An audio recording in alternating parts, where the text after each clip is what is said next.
All right, so I don't really do a seed haul because I have a fairly extensive collection of seeds. Like that's 1, 2, 3, that's 5 deep. I've got this one, I've got this one. Like I have plenty of seeds. I don't need to buy new seeds. But I do save seeds, and I mean, I'm not saying I don't buy seeds. Clearly I do, but I don't need to buy any more new seeds for this year. So what I'm gonna do is just tell you guys what I am growing this year. I am in zone 8, probably somewhere between A and B. Like it just kind of varies depending on the microclimate, but I am in zone 8. I am in East Texas. 100-degree days in the middle of summer is not unusual for us. Growing larger tomatoes, beefsteak tomatoes, that is hard for us because it gets so hot. There are a lot of Texas gardeners that will grow just like some spring tomatoes and then fall tomatoes. I tend to try and grow through the summer, and so I am gonna be trialing some new tomatoes this year that are supposed to hold up to the heat and the humidity. We'll see, but here's the rundown. And this is gonna be a long video. If you don't want to sit through it, don't sit through it. But this is all the stuff I am gonna grow this year. First up is Kentucky Wonder Pole Bean. I actually, everybody's grown these. I've been like a die-hard rattlesnake bean devotee because they really do stick it out through the dry, hot part of my summer. But these guys did pretty good, the Kentucky Wonder Pole, and so I'm gonna give it a shot again. We're gonna see. Let's see, flowers to start inside. So all of these are by like type, right? Tomatoes, collards, grains, whatever. This is by when am I going to start it, right? So these are flowers to start inside, indoors. This is also herbs, right? So this is lamb's ear. I had a couple of plants of these. My chickens tore them up, so I'm trying to make some new ones. This is, summer savory. I used to grow this when I was in West Texas. It's a pretty decent little herb, and it goes good with meat and beans, so we're going to give that a shot again this year. I'm not holding my breath on it. Popolo, dude, this was banging. This is your cilantro solution, right? For people that don't live in the, far north of this country, in the United States. Everybody's like, oh, I love my cilantro with my tomatoes and peppers to make chile. Well, cilantro is bolting, okay? Cilantro is a cold weather plant. It's not doing great when you're getting your tomatoes and your peppers, okay? Popolo is doing great when you get your tomatoes and your peppers. This is banging. This is like 4 foot tall, big old little, bush, tons of leaves. Good deal. I don't think it dries very well. You could try and freeze it maybe, but I am not one of those fortunate people that has like a $4,000 freeze dryer, so I don't freeze dry. I use it when I have it, and then we grow it again, okay? Cumin. Okay. Y'all know, probably. I've tried to grow cumin for like 4 years. I fail so miserably at this every year. We're going to give it another shot. I'm going to start these ones indoors, even though it's in the same kind of umbral type family, I think. So it feels weird that I should have to do this, but I'm going to try because everything else has been maximum failure. This is a Queenie mix, which is like the queen lime, queen red, queen orange, whatever, zinnias. I love them, but I don't like picking. So I got a mix of that, and then I also got, this is called the Unicorn Zinnias mix from, who's the shop? Hold on. Sugar Oak Lane on Etsy. That's where I got these. They looked like florets kind of mix that they had a couple years ago that they're not, doing for the last couple years. So it's just pastels, and I like pastel zinnias, so we're gonna put those two together. Those are gonna be my zinnias. Plus I saved seed from my those ones I really love that were growing next to the cranberry hibiscus last year. That was like a pale orange and a pale pink. So yeah, those together should be good deals for the flowers this year. She sent me a free gift, and it's these celosias. So these are the celosias that kind of look like a brain to me. I don't love them, but they're not a bad plant to have, and I think pretty much all celosias you can actually eat the greens. I grow a pink flamingo, really tall celosia for greens, because it is toughing it out in the heat of my summer, and I get some good cooked greens. It's not a green you'd have to cook that green. You can't just eat it raw. I mean, you could try, but it would probably be gross. Let's see, horse mint. Okay, so this is an annual horse mint that I saved the seeds from, that I got the seeds from a lady, a garden center about an hour away. So she just gave me some seed heads and I grew them last year. And so this is the seeds that I've saved. I am probably not going to start these indoors. I'm probably going to just scatter these on some bare earth and let them start growing because they should grow and they're pretty prolific. Origeron, Mexican flea bane, or whatever it is you want to call it. I love these. I have a couple of plants of these in my perennial garden. They make the most wonderful little daisies to put in like a rock crevice, a rock garden. It's just, I got to get them started. And they're a little tricksy to get started. I tried in the fall, that failed. So I'm trying again in the spring in the hopes that I will actually be successful. These are some older dahlia seeds I have. I love Seed Cult. If you guys haven't shopped from Seed Cult or where's the other ones?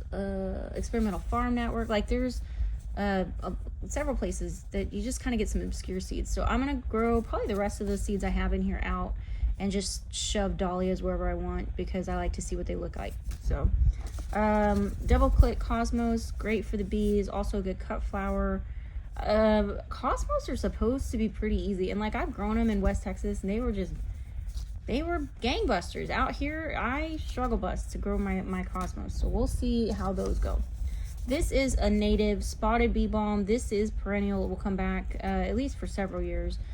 So I'm going to start these because I want to put some in the perennial garden just as a pollinator attractant. Plus, I just think it's really pretty and I really like it. So, white marigolds. I hate yellow marigolds. I hate orange marigolds. I'm not a big bright yellow, bright orange color person just overall. I don't like those two colors. But I really like the creamy white marigolds. And these get fairly large, and I grew a couple last year. They didn't do great, so I'm going to try and like put a pepper cage around them, give them some support, and hopefully they'll do better this year. And then this is actually more of the annual bee balm lemon. This must be from last year, but I mean I have it, so I'll use it. I should probably combine it with those other ones, to be honest, so that they're all in one packet. But those are the flowers slash herbs that I am going to start indoors for the most part. Like those zinnias, I will not start those indoors until closer to my last annual frost because they grow really fast once you get them going. Okay, direct sow after frost. Green Blaze bush bean from Haas. These are awesome. Like I was not a bush bean person, but I saw several gardeners that I do like and admire and follow that were growing jade bush beans. And I was looking for some jade bush bean seeds, and I was on Haas's website, and I found them, right? But then I also found this. And these are, I mean, they're 55 days, they grow fast, and they hung out in the hot part of my summer. So, I mean, it's a bush bean, so they don't, like, keep knocking it out. I don't think, like, poles tend to, but they give me a real good harvest, so we're going to try this one again. Rattlesnake pole beans. Like, clearly you can see, I've been saving this for years. This is an old bag, but this is my ride or die bean. I will always grow rattlesnake bush beans. Ruby family beans. This is my grandfather, my Papa Wade's beans. He grew this for my whole childhood. They grew Ruby family beans. They got them from the Ruby family somewhere in Wilkes County, North Carolina. Probably 100 years or so they've been growing that stuff, so I just didn't want to let it go. And I have tons of these beans just kind of saved up and stuck in very random places around my house. I need to stick some in the freezer just to be careful and be safe about it. Let's see, this is Carmenat pole bean. I think I kept calling this Carmenate last year when I was growing it, but it's a purple pole bean. And okay, so it didn't really stick it out in the hot part, but man, it gave me some really good harvest. And this is the only genuinely stringless green bean I've ever grown. I've grown so many beans. They're stringless beans. I'm like, no, they're not. No, they're not. Leave them on a day too long. They'll have strings. This gets long, and there's no strings on these beans. I was shocked. So yeah, these are probably becoming second under my rattlesnake beans as far as one of my favorite pole beans. Let's see. I've never grown this before. It's a Cassie's purple potted pole bean. So I'm gonna grow this kind of on the shady side of that arch in my perennial garden because most pole beans really don't like it where I live. So we'll see how this goes. I just thought they were pretty, and it's so much easier to harvest purple beans than it is to hunt for green ones. This guy, I grew these last year, Mumbumbo green beans, and this is some of the original but also stuff I saved. this one really, it's a tougher bean. Like, it's an older style beanie type bean, right? It's, I don't know how to explain it, but it's like a meatier pod. Like, there's more flesh to the pod, and it's definitely got like a beanier taste. I don't know how to explain that to you guys, but it's stringing. It'll get you a string, right? You're gonna have to string those beans. They're supposed to be really hardy in the heat. I didn't find that they were much more adapted or hardier than, honestly, my rattlesnakes held out longer than those. But, you know, it's a good bean. I'll take any kind of bean that's going to even remotely give it a shot in my hot weather. This is direct sow after frost. All the next one too is going to be direct sow. This is Seminole pumpkin. I have Seminole pumpkin seeds and I couldn't find them, so I ordered them and then I found them. So yeah, tons of those coming around. I tried to grow this Musky de Provence last year. They didn't do too well, so they should do better in the spot I'm sticking them this year. This is a Tennessee sweet potato squash. These are all machadas, and I'm gonna grow them all in the same place because, oh, also, dude, tropical pumpkins from David the Good.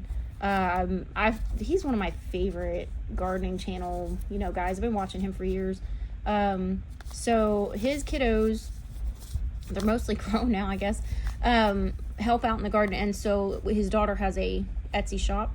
I think it's good gardens maybe. So anyway, I watched his tropical pumpkins that he harvested this year, and they looked awesome, and they're big, and they're mochadas, and so all of this is just gonna get grown together, and I'll make my own weird looking pumpkins, and I'm fine because I like pumpkins. I don't really care what they look like. This is leftover Ezekiel Landrace watermelon. I'm also going to be growing some other watermelons. Orange Glow. Love Orange Glow. Orange Glow is probably hands down my favorite watermelon. So I'm going to grow those two together. I think I have another watermelon somewhere around here that I'll probably throw in there the mix too. But striped sunflowers. This is Mammoth Gray. I love this. This is my husband's favorite, right? And I like growing them too. It's just they take support, and I don't really know where I'm going to put those this year, but we're going to give it a shot somewhere. These do not get nearly as big, but they're super pretty, so I'll be growing those. Bees love them. Also, leaf-footed bugs love sunflowers. You want to try and trap those bad boys? Just grow you a patch of these. Get your little crappy handheld vacuum and suck them off every morning and try and control and try and control your leaf-footed bugs that way. Nasturtiums, this really should be in a different box. This is actually a early spring planting, so I'll switch that. But nasturtiums are great around here. This is South Wind cucumber. I have never grown it before, but it's supposed to be really disease resistant against downy mildew, which is a problem where I live, and they're supposed to be pretty good in the heat. I don't know. Mommy, you're killing me. We're doing stuff. I'll let you up in a second. Anyway, so these are supposed to be disease resistant and pretty good in the heat. I'll let you know if that's really true. A lot of times it's not. Cow peas. Don't know what kind of cow peas these are, but they are the same cow peas that my grandfather again used to grow. So I grow them out. They've got purple blossoms and they're good cow peas. Perennial, you are so pitiful. Your life is not that hard. You stop it. Perennial creeping cucumber. I'm going to put this in the perennial bed. If you've ever grown mouse melons or sour gherkins, Mexican sour gherkins, they're little bitty. They're about maybe the size of like this fingernail, right? Like this one. And they look like a little watermelon. They taste like lemon and cucumber.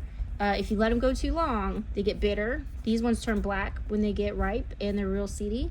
And they're helpful if you're in need of a laxative, but we're not going to be going down that road. We're just going to try and grow them for goodness. Arkansas little leaf cucumber. I grew this last fall. Did pretty well, and honestly, it was kind of nice to have a smaller leaf cucumber. Makes it easier to find my cucumbers. So those are the ones I'm going to be growing. Those two cucumbers this year. And when I tell you I've got an ungodly number of cucumber varieties in my box, it is horrifying and a little embarrassing. But it's because I go through to try and find what works out here, because stuff that used to work in West Texas does not work in East Texas, right? It's two completely different environments. So I struggle bus, and cucumbers don't like it out here, so we try all sorts of different ones. Okay, I'm pretty excited about this one. Ochre, Dwarf long green pod. So this is supposed to stay small, but give you pretty standard size pods, and they're gonna stay, what's the word? They're not gonna get like the hard they're not really spines, I guess, but you know what I mean. They're not going to get all woody, or supposedly they're not going to get all woody. So we're going to give this a shot in a raised bed because they're dwarf and see how that goes. I do emerald ochre is my standard go-to, so I will be also doing some plants of that. Muskmelon, I don't know where I'm putting my melons this year. I have no idea, but I've got 2 melons I want to grow, and I don't know where I'm going to grow them. I might have to stick these in with like some pole beans and just kind of hope for the best. But the one I would like to grow is going to be Margie's melon because it's disease resistant. They're small fruits and they're supposed to taste really good and be like powdery, mildew resistant and all that stuff. So the other one I want to grow is called Top Mark melon. I really can't tell you much about it except that it's supposed to be really good. Again, small melon. There's just 2 people in my family. We don't need a big melon. So let's see. Red stem Egyptian spinach. If you're in a hot climate like me, where things get to be like 100 degrees, Egyptian spinach is a green. And you don't have to cook it. It's a really good green. It'll hold up to the heat. It'll give you plenty of greens all summer long, and that's what I grew. I've got some Texas red and white peanuts. These are kind of old seeds. I'm not sure if they're going to work, but I'm going to try and grow them under those dwarf collards. And then I have Galilee spinach, which I have not grown before, but it's supposed to be a more heat-resistant spinach. I don't believe it when people tell me that because spinach just doesn't like the heat. But we'll see. We'll see if it actually gives me some goodness. I would say if you can give me some spinach up until June, I would be happy. I don't expect spinach in July and August. It's just not going to happen. Red stem Malabar spinach. I have tried so many times to grow Malabar spinach and failed, so we're just going to throw so many of those seeds in a pot and hope for the best and see which one actually makes it, because I can't get that to grow. No matter how much I try, I can't get that to grow. This is my problem. I need to get all this stuff back the way it was. It doesn't want to go. Okay, seriously. Go back. Okay, good. Okay. Do we have anything? No. Okay, starting indoor in February. Again, I start my seeds February 15th. So, purple tree collards. These are old seeds, pretty old seeds. But I had several tree collards that went to seed one year, and I just collected all the seeds. I want to try again, so I'll probably do about 3 of those plants and see if I can get them going and, you know, established and doing well. This is Elmer Perennial Ground Cherry I got from Experimental Farm Network. I'm really hoping to get these established in the perennial garden so that we can have just like continuous production out of the perennial bed. Queen of Monalco, that is a kind of a long yellow tomatillo, and I like it. I'm gonna grow it. I don't have any other tomatillo seeds. I should probably put like a regular green in here somewhere. I need to go through and do that. Variegated dwarf orange fish pepperoccini from Sherwood Seeds. Not supposed to be a spicy pepper, so we'll see. We'll see how that one goes. Okay, this is an upland rice. Again, not in a plan this year, but I'm gonna find a patch or a pot and see what I can grow in the way of rice for an upland rice. It does not need to be flooded because it is not in the dead of summer. It's not wet. It's a humid place here, and there's a lot of rain in East Texas in the swamps, but it's just dead of summer. No, it's not swampy. It's hot and dry. Christmas tree pepper or sweet pickle pepper, whatever you want to call it. These are older seeds that I have saved several times, so I really like this. I'm going to put this in my towers, because it's a small plant, so I'm going to put them in the green stalk. I'm going to keep that out and put it in the green stalk planter. Nadapenos, probably my favorite pepper other than green chili. Anaheim, which is like, honestly guys, Anaheim's and green chilies, they're pretty much the same in my opinion, so we're going to grow that. Also, Bill's Striped. That did pretty well. I don't know how much I like it. I'm going to give it another shot this year. It didn't wow me last year, but we're going to give it another shot. And then New Mex Jumbo. Never grown these before, but definitely want to give them a shot because they're supposed to be basically a green chili, a sweet green chili. So I would consider them kind of like an Anaheim. But you never know. Maybe they'll have a different kick. Maybe they'll have a different flavor. So we're going to give that a shot. And then Peppa Peach Stripey. You guys know how much I loved these last year. I am 100% sure I have some kind of seed Tupperware somewhere that's got 5 billion more of these seeds, and I just don't know where I stuck it. But anyway, I've got enough to start next year, and it'll be fine. This is just an extra Anaheim. I think I didn't realize I already had it, and I ordered it from Haas when I was getting those beans. So that's pretty cool. I'm excited to start those. Again, peppers peppers take a little longer, so those are probably what I would start first. And that's why I have one that's like February and then March, because 8 weeks, pretty normal for some peppers. Tomatoes do not need, I don't need that one. Tomatoes don't need that much time. I'd say 4 to 6 weeks is fine for tomatoes. So the tomatoes I'm going to grow this year is a mini kumato cherry tomato. And most of these are going to come off of Etsy shops, because I've just found some really cool varieties there. This is just a good little cherry tomato, a 4-foot dwarf, not a micro, it's a dwarf. Dipper's Delight. Again, I'm really excited to try and grow some of these newer varieties. This looks cool. It's supposed to taste cool. My preference is a more sour, acidic tomato. I do not like sweet tomatoes, so you'll notice most of these are going to be probably along that if you go look up their names. Blueberries. This is basically like a blue version of the Everglades tomatoes, so I'm going to just have this kind of sprawling amongst some of my other plants this summer, like I do with my Everglades. Datterino yellow grape tomato. Dude, these were probably the best producing tomatoes I've ever grown. They never quit. All summer long, they never quit. So yeah, these are always going to be in the rotation. And because I love them so much, I found some Datterino tigrato tomatoes, which are kind of like a red version of the Datterino, whatever you want to call it, tomatoes. With, I think there's some green striping on them too, but since the yellows were so prolific and tasted good, I'm going to try this red version and see if they're just as good. Gandolf is a variegated potato leaf dwarf tomato, so about 4 foot tall. Most if not all of the dwarf and larger tomatoes, indeterminates, that I'm going to grow are going to be meatier. They're not necessarily quote unquote paste tomatoes, but they could serve as a paste tomato because they're like that meaty. So that's what I'm going to grow for them. Let's see. Oh, Crovarese Italian grape tomato. I have not grown this one before, but I've heard it's really good. So we're going to give it a shot. The thing is, guys, you'll see a lot of grape tomatoes because they do well in my area, right? They do really well in my area. They keep trucking through the heat, and bigger tomatoes really don't. Accordion. Okay, all of these seeds failed miserably last year, but I got new seeds. So I'm going to give it a shot this year again and see if I can get any of these to act, because I don't even think I got but one out of all my seeds last year to germinate. So I've just read really good reviews on these Accordion cherries, and I want to give them a shot. So we're going to try one more time and see if they're worth it. Val's Backyard Heirloom. Ooh, I lost it. Marz Green. I got this on the recommendation I saw on one of my gardening folks that I follow, because it's supposed to be a really kind of acidic tomato and have an amazing flavor. So we're gonna give that a shot too. I think the Marz Green is a normal, like, indeterminate tomato. Ava's Purple Ball, that's a normal tomato, but it's like a smaller kind of cherry, not cherry, I don't know where to put it, somewhere between cherry and beefsteak, whatever you want to call it. I don't know what the name for that is. Okay, I can't say this. Tlacolula tomato, maybe. This is one I got because it is supposed to be heat tolerant and keep producing in the heat, so we'll see if that holds true.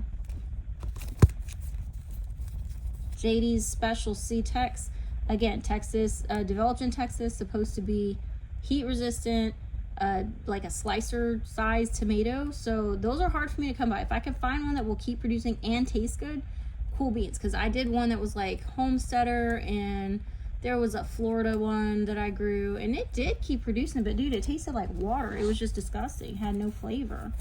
Sellaro, again, this is another one that's supposed to be like beefsteak, but we'll see, right? Like, all of these ones that I got from this Old South Seeds, I picked them specifically because they were either developed in Texas or were developed for like hot, humid, environments. Beduin tomato, probably hands down my favorite tomato, and that's saying quite a bit. I love tomatoes. Well, I love tomatoes I grow. Beduin tomatoes are like a purpley brown paste tomato with an acidic like kick to them, right? So these are like my favorite go-to. Good Lord, 2021. Yeah, I've been doing this for a bit, and honestly, these are Beduins that I had to get from 2021 because I used to grow these back in the 20-teens when I was in West Texas, and they did so well in that hot, dry temperature.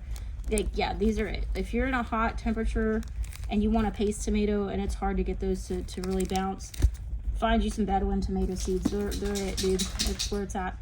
Marinas Praise. Okay, I was a little dubious about this one, but it's got good reviews.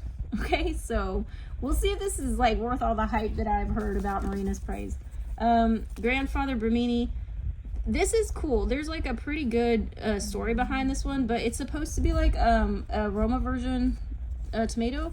And again, I'm not holding my breath that it's actually going to produce in my heat, but we're going to try. We're going to give it a shot. Rebel Starfighter Prime. This is a dwarf tomato, so it only gets about 3 to 4 feet tall. Probably one of my favorite dwarf tomatoes. They taste amazing. You can get these from a lot of places. I think I got mine from Potager Ornamental. Yeah. The thing about dwarfs is, in a hot weather area like this, they're usually ready in about 60 to 70 days. So you can get a decent haul of tomatoes from your dwarf tomatoes. You could probably call them indeterminate, but they're not really just indeterminate because they're not as big either. They only get about 4 feet tall. So they're really manageable with like a pepper cage. You don't need special stuff to grow them. If you need a cage at all, like it just depends. But anyway, Rebel Starfighter, probably one of my top 2 dwarf tomatoes that I love. Oh, this one I'm not even going to try and say, but I was watching and several of the gardeners that I follow said that it was really good. This is another dwarf tomato that's supposed to be pretty tasty. They said it has like umami flavor. I don't really know what that, I know what umami means, but I don't really know what that means in a tomato. We'll find out together, okay? Because maybe they're good, maybe they're not. Let's see. Texwine, again, specifically bred in Texas to withstand our heat and hopefully give me like a big red tomato. This is supposed to be really big, so a slicer type tomato. Purple Heart Thrrob is another dwarf tomato. This one was actually hard for me to get a hold of the seeds for, but so Rebel Starfighter Prime is good. Purple Heart Throb's like the one, right? It's the #1 dwarf tomato I grow. The flavor's always amazing. It's beautiful, it's hearty, and it keeps on banging it out for the most part till it gets real hot. This was a surprise tomato for me that I just tried last year, and I will be growing again this year. Silvery Fir Tree is a dwarf tomato with really fine foliage, and I was like, yeah, whatever, because the leaves were so thin and ferny, and I thought that will never hold up in the heat here. I was wrong. These held up. They were the first to produce a tomato, the very first tomato plant to produce for me last year, and they kept going strong. So I'm pretty excited about that. You know, having more of those this year, and I'm real hopeful about all these ones that are like Texas, you know, developed in Texas tomatoes, to see if they really are going to hold up or not in our heat. Like, I'm not expecting that they really will, but we'll see. So these are the Christmas tree or sweet pickle, whatever you want to call them, peppers that I'm going to put in the towers.